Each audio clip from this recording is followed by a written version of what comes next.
Welcome to Wrestling News, and let's take a look at the biggest wrestling news stories of the day. John Cena is coming back. According to F4W Online, John Cena's return is being discussed for the first show back with fans. That's correct. WWE goes live with fans on July 16th for the SmackDown Live episode from the Toyota Center in Houston, Texas, and John Cena might just be there. In a recent interview with Den of Geeks, John Cena admitted that he really wants to get back to the WWE, and he really wants the fans back in the arenas. With the fans coming back, it is highly possible that the leader of C Nation might come back as well. WWE's 25-city tour kicks off with SmackDown on July 16th, and the tickets for the show, along with July 18th Money in the Bank and July 19th Monday Night Raw, all three taking place in front of live audience in Texas. The tickets go on sale this upcoming Wednesday. Do you remember the time that zombies invaded WWE's WrestleMania Backlash pay-per-view? Well, WWE apparently made a huge profit of that appearance, and that is all because Zack Snyder's Army of the Dead movie sponsored the WWE pay-per-view, and the deal included zombies. And that is why zombies, they appeared in the lumberjack match between Damian Priest and The Miz. And the deal also included former WWE champion Batista narrating the opening video package for the show. And you'll be surprised because WWE, they received over $1 million payday from Warner Brothers for the sponsorship package. And it was WWE President and Chief Revenue Officer Nick Khan who spearheaded this whole deal. Now, even though the match made a lot of money and the whole package paid a lot of money to the WWE, the match itself wasn't very profitable, as WWE was ripped by at least one mainstream media source. And The Miz also suffered an injury during the match. Even WWE's own Bray Wyatt seemed to poke fun at the angle, as did AEW superstar Chris Jericho and even Batista. Now, Batista's film Army of the Dead already hit Netflix on Friday, so if you haven't watched the film already, go to Netflix and tune in to Army of the Dead. Former WWE superstar Velveteen Dream, that's correct, former WWE superstar. So now there are a lot of people who are against WWE's decision of firing Velveteen Dream. Some people think he's innocent, some feel he's guilty, some feel that he should not be fired because of the incidents that took place previously. But the truth is that Velveteen Dream's firing, his release, has nothing to do with those incidents that happened over social media. But in reality, Velveteen Dream was fired because of Velveteen Dream.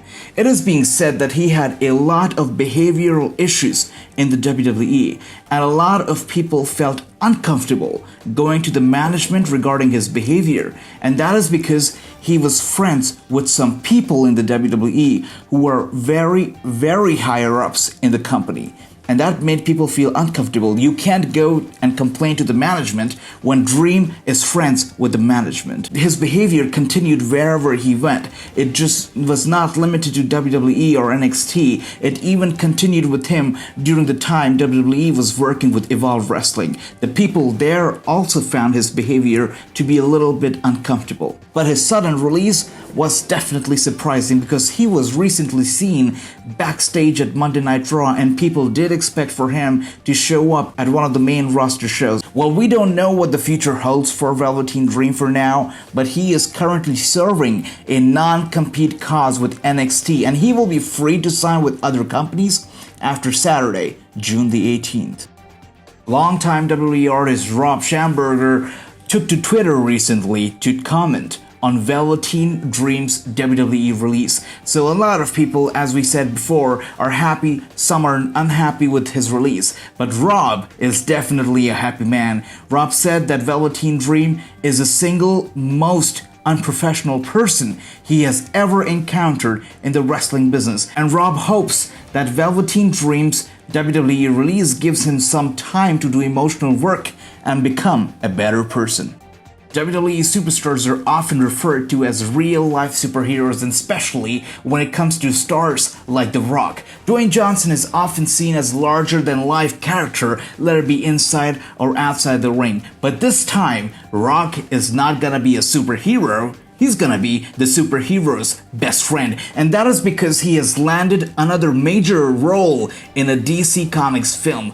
Deadline reports that The Rock is set to voice Superman's best friend, Crypto the Superdog's character, in the upcoming animated film that is DC League of Super Pets. The film is set to hit theaters next year on May 20, 2022, and it is being produced by The Rock's own $7 production. This is The Rock's second project with DC Comics, as he is also currently filming the Black Adam movie, which $7 is also producing. The film is set to be released next year, a little later than the Pets film, which will be on July 29, 2022. In a recent interview, Drew McIntyre was asked which 3 superstars he would like to wrestle the most. And for the first 2 names, Drew McIntyre obviously went with his former rival, that is Roman Reigns, his best friend Jinder Mahal, but the third superstar that Drew McIntyre named really got some people very intrigued. He brought up the idea of wrestling former WWE superstar Daniel Bryan.